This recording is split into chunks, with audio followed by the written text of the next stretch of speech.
Iba na talaga ang ipinapakita ng Mike Chris sa ating mga kababayan. Bago ang lahat, magandang araw mga kalingap. Isang anunsyo na naman ang ating isa sa liksik sa mga nagdaang vlog ng Mike Chris. Hindi na nagpaawat sa pagiging confident ang tambalang Mike Chris. May mga naging pasabog na naganap. Kung napanood nyo ang mga naging eksena nila, masasabing talagang walang katulad ang kanilang ipinamala sa publiko.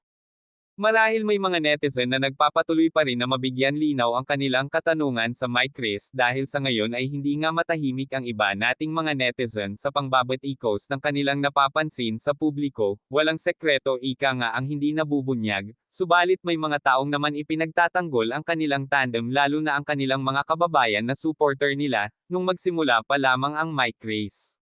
Samot-sari ang ating naririnig tungkol sa Mike Chris at marami na rin ang taong napapaniwala ng mga haka-haka ang usapin dito, kaya may isang bagay na ginawa si Mikoy na para sa lahat ay matauhan sa kanilang mga hinaing ikinakalat sa publiko, kaya nagsalita na sa isang interview, mismo ipinaliwanag ni Mikoy ang kanilang samahan sa lahat, ikailang ulit na iginigiit nito na wala sa kanilang namamagitin, ang kanilang ipinapakita lamang ay pang pag-good vibes lamang, iyon ang naging pahayag nito.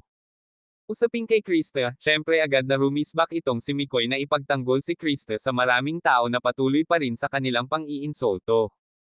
Hindi na kinaya ni Mikoy na paulit-ulit na inaapakan ang pagkatao ni Krista.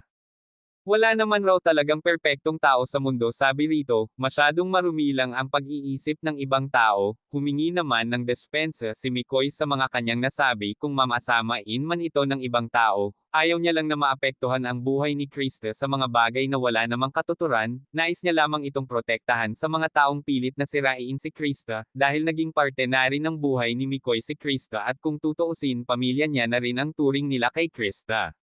Maraming salamat, pakisuportahan po ang aking channel at sa lahat ng bumubuo ng Kalinga.